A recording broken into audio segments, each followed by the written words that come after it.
ku ne xam ne ne yàlla daa bind te yemalewul am na ñu matal am ñu matlewul waaye ba mottali amee ba léegi kenn sonnatul buur kattan di produit 100% naturel sans effet secondaire ñu defare ko li nga xamante ni moo di petit cola bisaab ak jinjeer ñoo ngi jàppale leen ci seen wàllu kattan ak seen wàllu wërgu-yaram bu nekk jar na fi nguur ak keng ba ci kikirikiij waaye bii mooy seen buur di buur kattan ballonnement moo ci mën constipation faiblesse sexuelle diabète sinusite éjaculation précoce di joxe appétit sexuel teg ci itam day raxas sa biir ba mu set wecc wooteel gaaw ci 77 413 59 24 77 413 59 24 xar yëpp xar lañ waaye laadum da ciy gën te bu ñu nee góor ngóoraa tax. mbokk yi asalaamaaleykum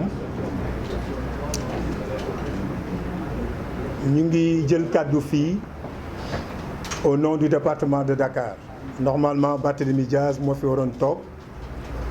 wax ak waa Ndakaaru mais yàlla dafa def nekku fii on m'a chargé de prendre la parole à son nom di wax rek benn mbir dama leen di nettali benn anecdote biig si guddi dafa am benn góor gu ma woo mu ne il a 74 ans mu ngi dëkk Jëppal mu ne ma dama bëgg a ñëw ci seen manifestation bi man ko góor gi jaru ko vous avez 74 ans say sët ak say doom màgg nañu mën nañ la représenter dignement mu ne ma coow li du loolu question de principe la en 2012 mu ne ma bokk ma benn parti politique en 2012 bi may wàcc terrain bi bokk ma woon benn parti politique donc je devais avoir 62 ans tey il est de mon devoir de descendre dans la rue et je le ferai avec mes enfants pour défendre la démocratie et défendre la République bu dee mag bu am 74 ans mooy waxee noonu kon je me demande ñun ñi nga xam ne nous sommes en bas de l'échelle en termes d'âge naka la ñu war a comporter woo juste pour dire l'importance de cette manifestation du 8 juin na Sénégalais yi xam surtout yéen waa Ndakaaru xam leen ne occasion bii ñu am nii pour won Macky Sall ak ay ñoñam ne réew mi moomu ko occasion bi waruñu rëcc quel que soit par ailleurs nag décision bi nga xam ni ñoom à leur niveau dañ koy jël ils n'ont qu'à prendre leur responsabilité président Khalifa wax na ko léegi du affaire u liste affaire u démocratie la affaire u défense des principes de la République la ñuy artu nag coow bëgguñu ko parce que yàgg nañ ko wax leader yi yàgg nañ ko wax à chaque fois que coow am feneen la jóge mais jógewul si ñun mosu leen gis manifestation bu ñu autorisé mu am coow après au contraire c'est à chaque fois qu'on interdit des manifestations ce qui est illégal xam naa ni ñoom président Khalifa ak Déthié dañoo baax rek mais waruñu woon sax nangu ñu leen di déglu ci ay enquêtes parce que la constitution moom moo garantir la marche lenn rek la ñu laaj mooy ñu informer l'autorité cette question d'autorisation sax buñ ci jógee dañ ko war a xeex barke démb bu Sénégal yi nag nangoo réew mi mu am ñoo xam ni am nañu droit def lu leen neex mu am d'autres citoyens de seconde zone yoo xam ni ñoom li ñu droit yi ñu am sax dañ leen koy interdire bu ko sénégalais yi nangoo boobaa beneen mbir la mais ñi ko war a xeex dinañ ko xeex barke démb yéen ñëpp gis ngeen Ngor si Ngom borom néegu milliards yi rassembler ay jeunes ci réunion privée ba ñu paree ils ont fait une procession dans la ville de Dakar ñoom ñëpp nekk mbooloo génn ci Ndakaaru di marche est-ce que amoon nañu autorisation bi ñu koy def amuñu ko woon et tous les Sénégalais ont vu ça alors pourquoi maintenant ay citoyens sénégalais war a ñaxtu seeni naqar dans la paix et le calme ñu ne du fi am ñun au niveau du département de Dakar dinañu jël suñuy responsabilité ci côté boobu incha allahu rabbi ñu ngi ñaan ñu revenir à la raison ñu permettre à ce que cette marche-là se tienne de façon paisible may wax waa Ndakaaru yi ne waru leen des ginnaaw. Hier des gens ont quitté l'Italie, la France, l'Afrique jël avion uniquement pour ñëw participer ci marche bi nga xam ni manifestation bi nga xam ni moom la ñu war a def le 8 juin. Donc waa Ndakaaru waru leen des ginnaaw. mbir mi nekkatul sax affaire u liste mbirum liste bi ñoom la tiital mais ñun tiitaluñu parce que ñoom mën nañu am seeni plan mën nañu teg lu ne mais yàlla noppi na. mais nag yàlla bay sa tool doo toog rek ne yàlla noppi na te doo xeex li nga war a xeex ba jot ko. moo tax ñu ne Ndakaar waaye nañu génn incha allah suba le 8 des Parcelles Assainies à Grand Yoff, de Colobane à Fann Point E, de la Médina fépp fu waay mën a jugee Ndakaaru kenn ku ci ne ce jour boo xëyee jëlal sa drapeau vert jaune rouge nga dëppoo ko boo ko mënul nga jël sa drapelet fu ngeen mënti nekk dox leen ko ba à la place de l'Obélisque bu kenn jël oto. Faites des processions un peu partout. On demande à nos leaders aussi de nous aider. koñ ya ñu dëkk bu ñu dem directement ci marché bi koñ ba ñu dëkk nañ fa jógee dox ànd ak les Dakarois jëm donc à la place de l'Obélisque. may wax nag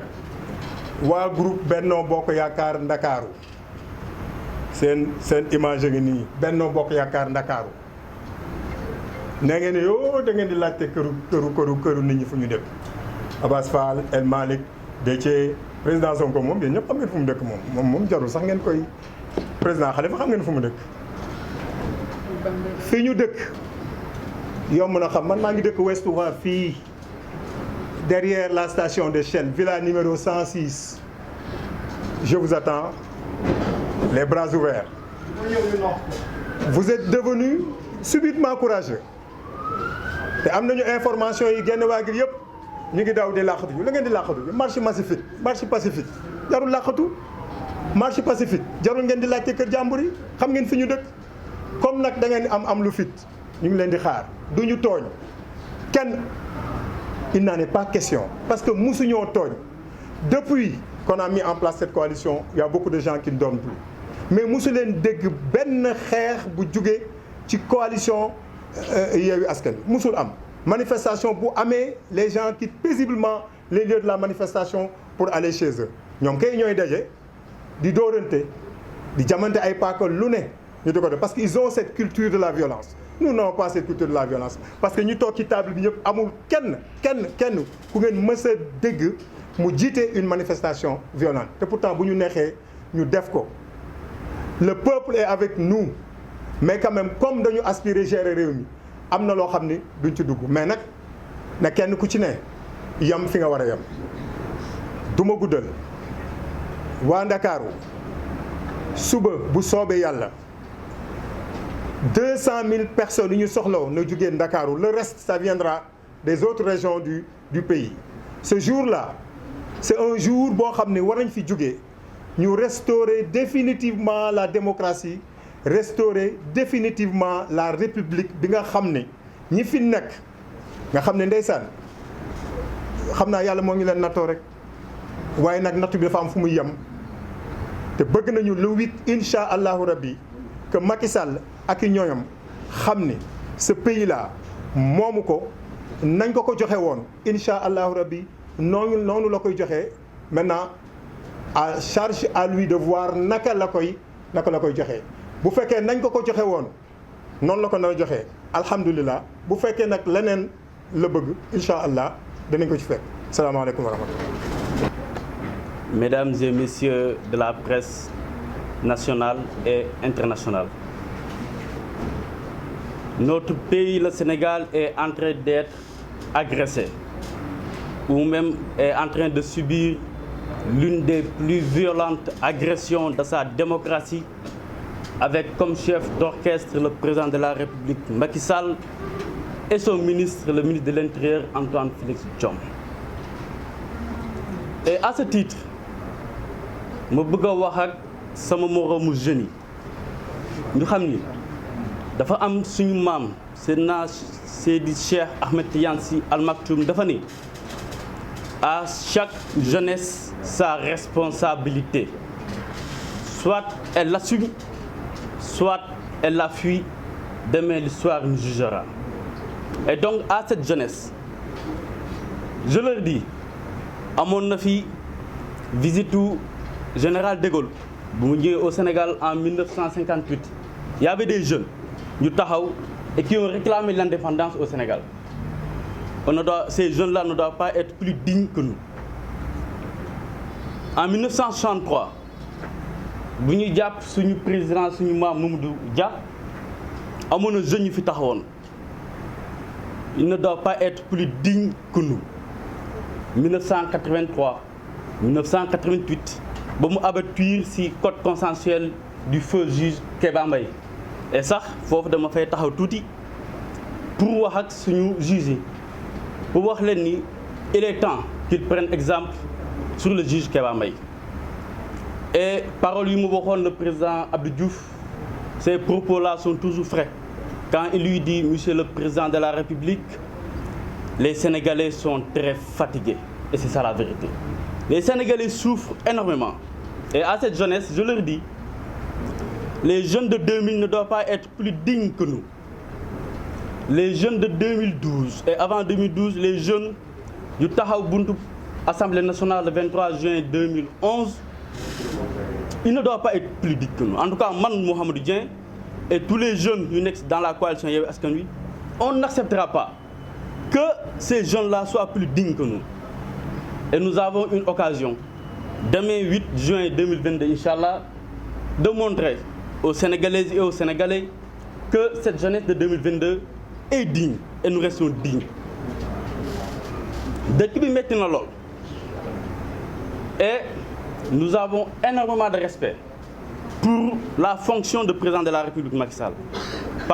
pour la fonction de la présidente de la République. Nous avons énormément de respect pour la fonction de ministre de l'Intérieur. Mais nous aimerons dire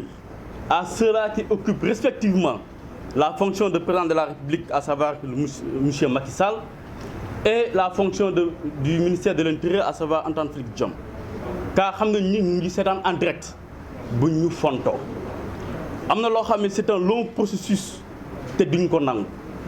Le vendredi passé, déposé au nous initié un alibi. Avec ou sans autorisation, la manifestation se tiendra. Pas seulement pour la coalition Yewwi Askan Wi, pas seulement pour les listes. Il faut que ça soit très clair. Parce que la philosophie, les principes et le leitmotiv de la coalition Yewwi Askan Wi transcendent les obédiences politiques. Dëkk bi dafa metti lool. Maa ngi daje ak benn maire la fa passé day jaay nambe mu ne ma sama doom kilo ñebe bu mu doon jëndee 600 maa ngi koy jëndee léegi 1400 francs. may wax ak benn pa jaaykatu xar la ma yow di waxaale ak moom mu jox ma prix bu metti ma ne ko mais papa lu tax xar chéré nii mu ne ma mu liimal ma tous les intrants yu dem ci xar lépp a doublé lépp.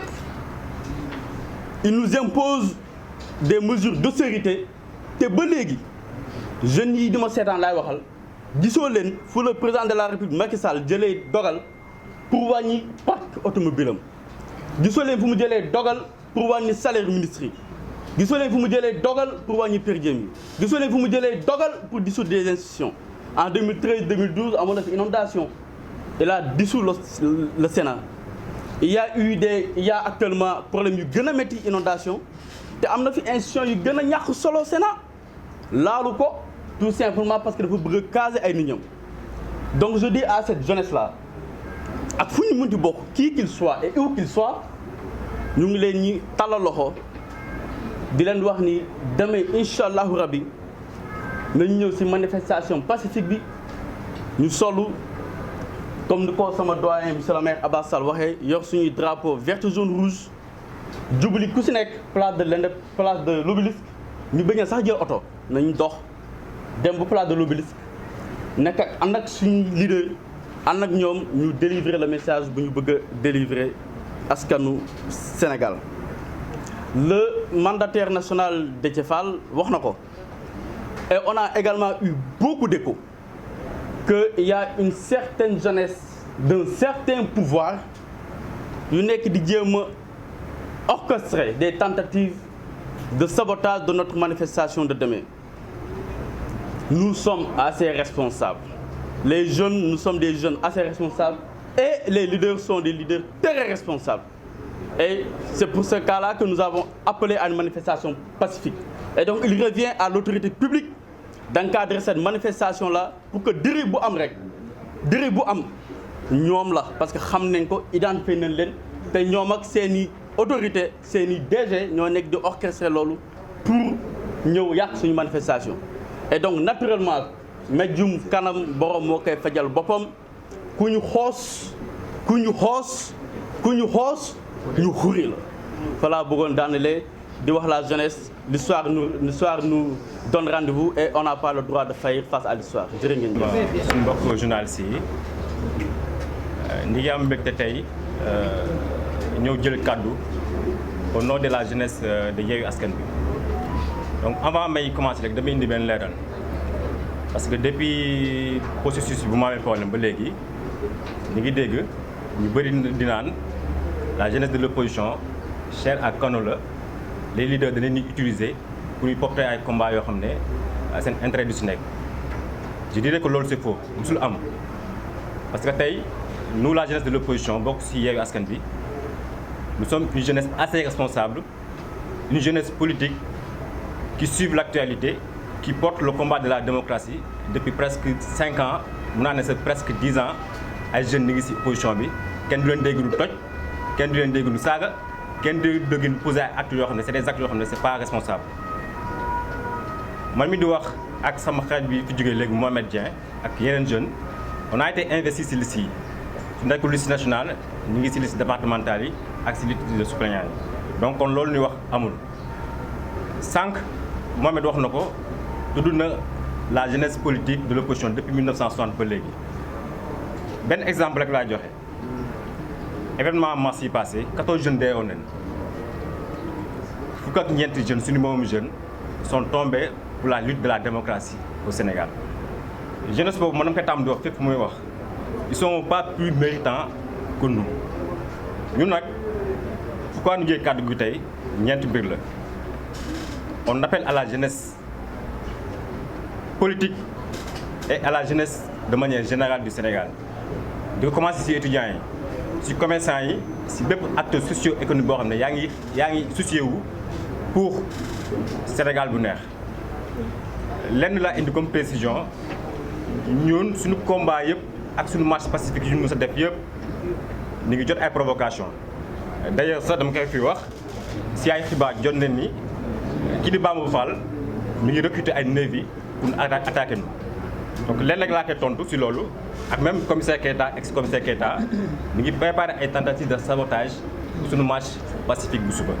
ñun nag on a assez d'expérience politique ñun provocation taxul ñu jug suba li tax ñu jug mooy on a un message à délivrer aux Sénégalais on a un signal à monter au président Macky Sall mu nekk président boo xam ne il n'a jamais eu de politique de jeunesse depuis mu nekk ci bopp réew ba tey. Vision pour la jeunesse zéro. Il a fait un échec total par rapport à la politique de l'emploi des jeunes.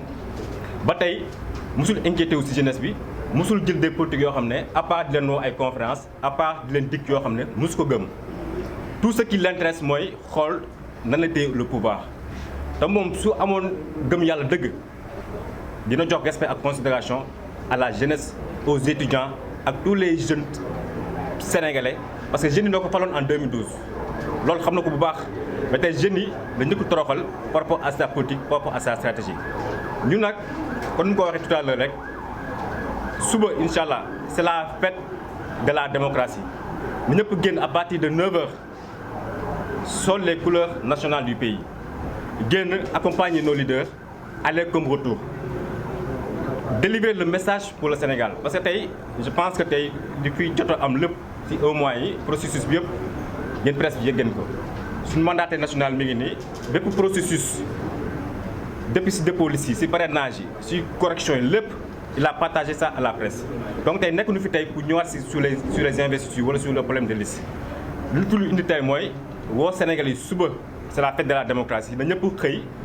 na ñëpp jug surtout la jeunesse dem ànd ak suñu leader yi gunge leen suñu paree nu nettoyer la place de la nation comme ni ko tàmm defee képp ku ñu provoqué képp ku ñu saaga bu ñu tomber dans leur piège. En tout cas loolu lañ fi doon comme message à la jeunesse di ñaan rek yàlla yóbbu ñu si jàmm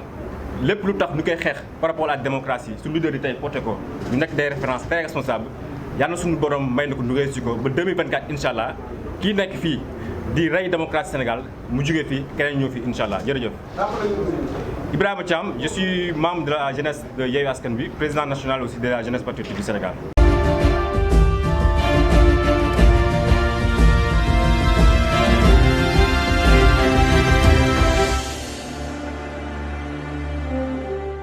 ku ne xam ne ne yàlla daa bind te yemalewul am na ñu matal am ñu matlewul waaye ba mottali amee ba léegi kenn sonnatul buur kattan di produit 100% naturel sans effet secondaire ñu defare ko li nga xamante ni moo di petit cola bisaab ak jinjeer ñoo ngi jàppale leen ci seen wàllu kattan ak seen wàllu wërgu-yaram bu nekk jar na fi nguur ak keng ba ci kikirikiij waaye bii mooy seen buur di buur kattan ballonnement moo ci mën constipation faiblesse sexuelle diabète sinusite éjaculation précoce di joxe appétit sexuel teg ci itam day raxas sa biir ba mu set wecc wooteel gaaw ci 77 413 59 24 77 413 59 24 xar yëpp xar lañ waaye laadum da ciy gën te bu ñu nee góor ngóoraa tax